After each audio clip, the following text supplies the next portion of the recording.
And welcome to another episode of Experts Speak. I'm here talking today with Ryan Alford. Did I get that right, Ryan? You got it, Michael. It's always a brain freeze because it looks like Alford, but pronounced Alford. That's right. Yeah. Been living with it my whole life. Every school teacher, every professor. Joseph, even more. My mom really doomed me. I am Joseph Ryan, and so it was Joseph Alford. You know, I don't only get my first name right, you don't even get my last name right. So it's all good, brother. Appreciate you having me on. Hey, you're welcome. It's gonna be a really, really intriguing conversation because Ryan does a lot of things. He runs a great agency for business owners and marketers. He's got a podcast. He just told me, the Radcast. Right now, it's number 8 in the world on Apple. So you need to definitely subscribe to that as well, the Radcast. You'll understand why in just a few minutes. Ryan, I'm just kind of going to skip all the niceties. I'm going to dive right in because we got a lot to talk about. How did you get doing what you do? It's very intriguing. Tell me about that.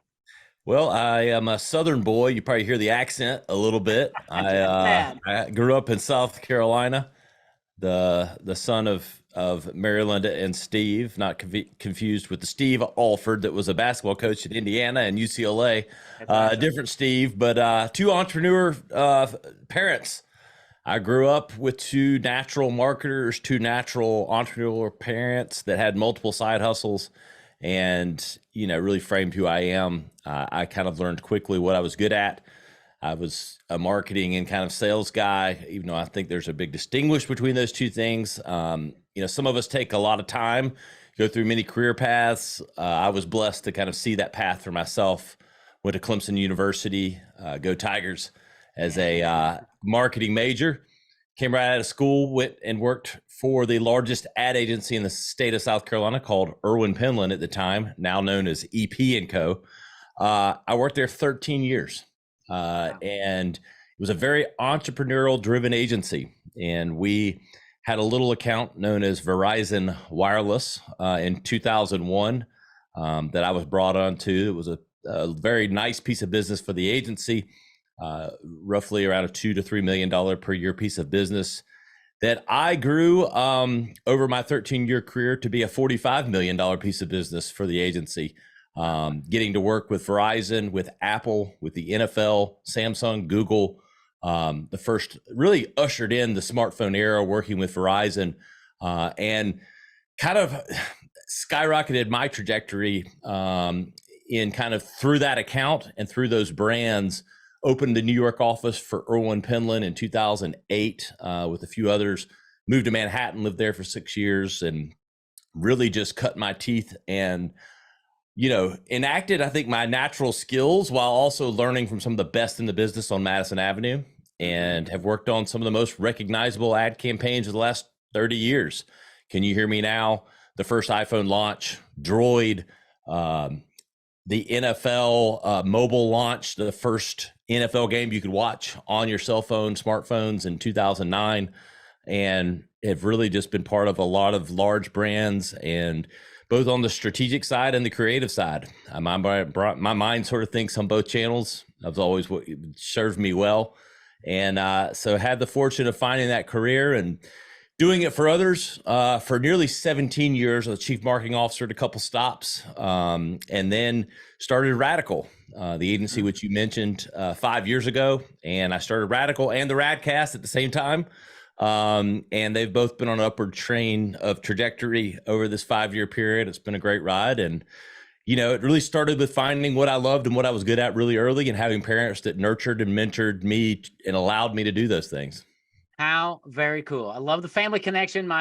We've got a family business. My eldest son's my chief operating officer. My other son works in the business. My wife's my bookkeeper. I love that, man. And it's generational. So, but the Radical agency and things, when I went to your website, when I thought about bringing you on, the one thing that really stood out is one of the lines you've got on your website is that people do business with people, not brands. And there's no real B2B or B2C marketing. It should all be H to H, human to human. Unpack that. I love that. Yeah.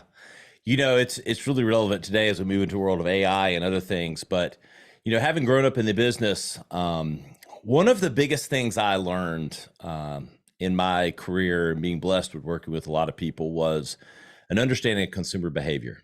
And that if you understand consumer behavior, you can do really powerful things in marketing because you know how to make people think, how you make them feel, and how you make them act. There's a progression for those things. And for some reason, in B2B and B2C marketing, B2C has historically done this. It's kind of what I came up, but I did work in B2B as well. And what always fascinated me was this delineation between the two.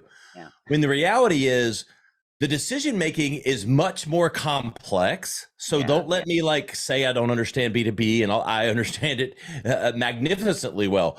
There's more decision makers, higher price points, all those things. But the person on the other end of that communication, the phone call, the email, the brochure, the digital placement, whatever that might be, is a human. And forever and forever, there's been this distinction in how we manage B2B and manage B2C, where the channels might be different, but the communication opportunity lives and dies on the ability to be human in our approach, our language, and the way that we take that to market. And that's what we've really been focused on at Radical, working nearly 50-50 with B2B and B2C brands. Some people will go, riches in the niches. Well, yes, but we found a really great ability to kind of help, two distinct targets within the B2C and B2B side, but it's all through that lens of H to H. Yeah.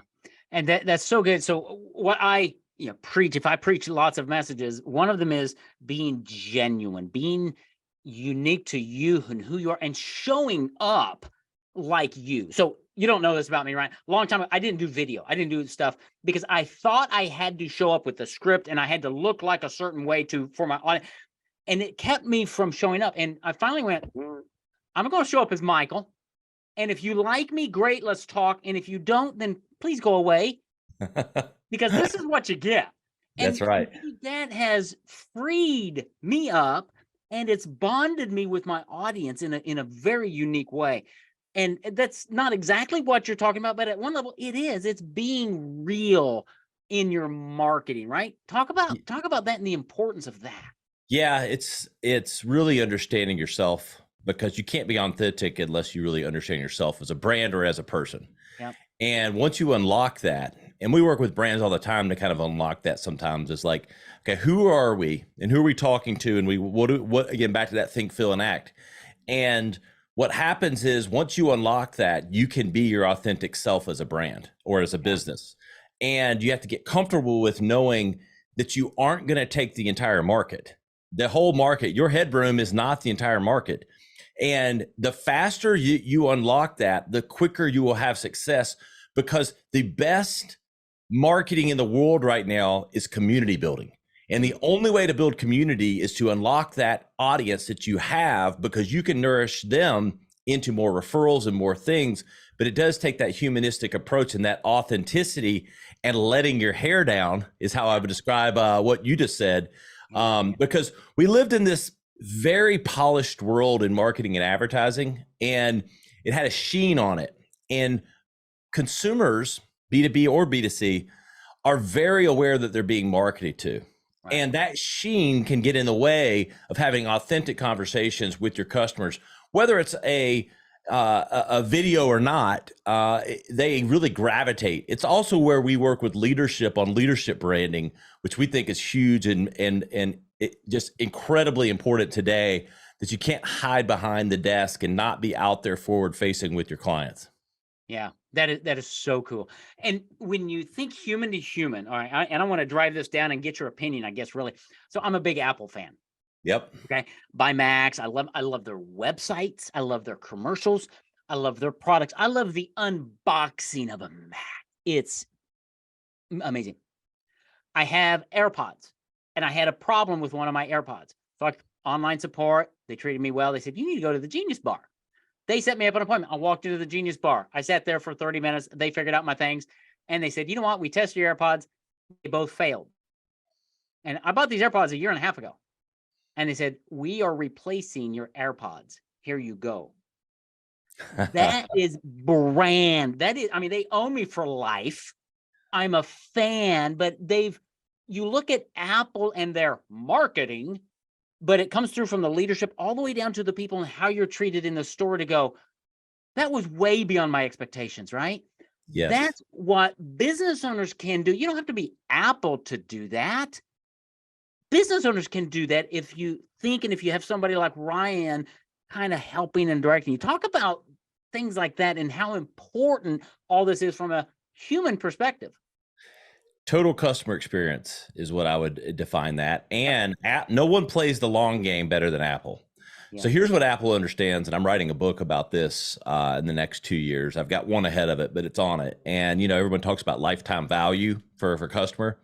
And the name of my book is going to be Lifetime Loss with Value Struck Out. And here's what people don't understand.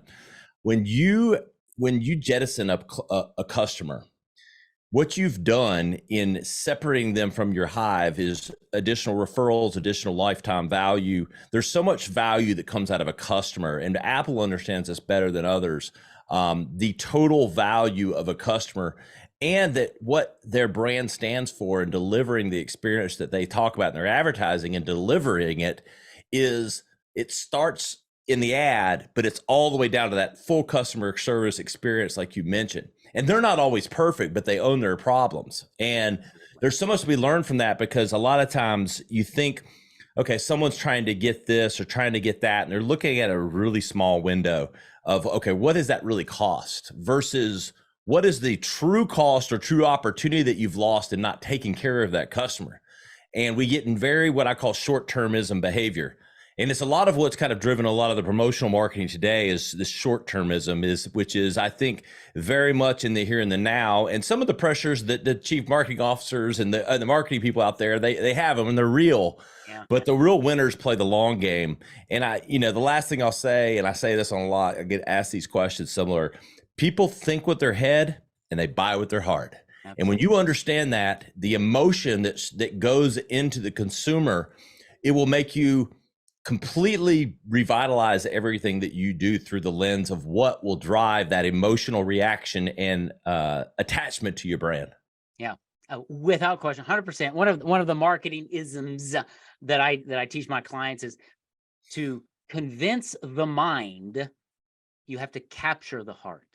I like that. And very similar process. I mean, it's very much the same, you know? Yeah. We all are emotional beings. I mean, I tell people all the time, it's like, that's why people are driving Teslas. They want to drive a Tesla. Once they make that emotional decision, then they find all the logic to back it up. Oh, it's better for the economy and it's better for this. Yeah. We'll convince our brain that we need it, whatever it might be. When you get my heart tugged in the process, I guess I could use that new MacBook, That's right. Yeah, without question. And we do it for every product, from Macs and Teslas all the way down to heating and air conditioning, to roofs, to plumbers, to car repair, to attorneys, to you name it. It's always emotional first. And that always comes back to your marketing and how personal are you in your marketing. And dude, I work with small business owners. I look at their websites. They all look the same. They all say the same thing.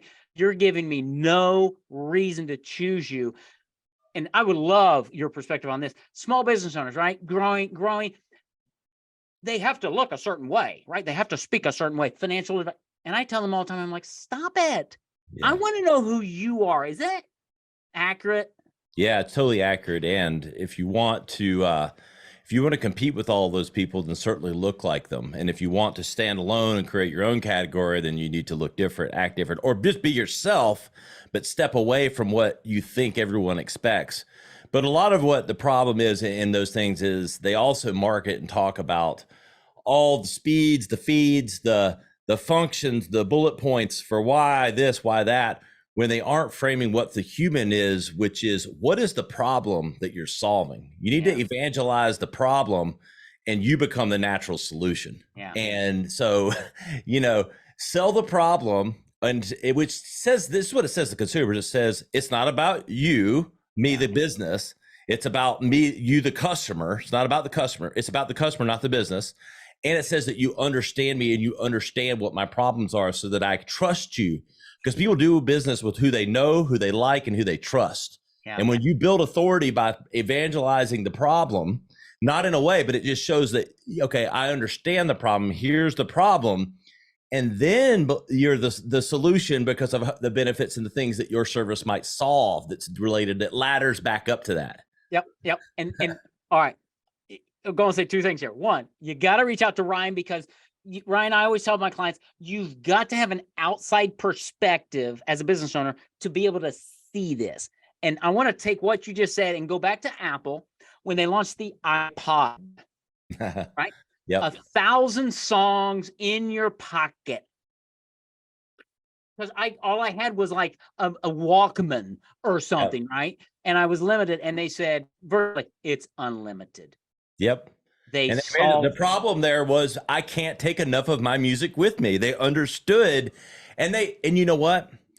They framed it in a way that the customer didn't even exactly know. The customer doesn't always know what the core issue is. Right. They know what the problem is, but they don't know what the core issue is that's causing the problem.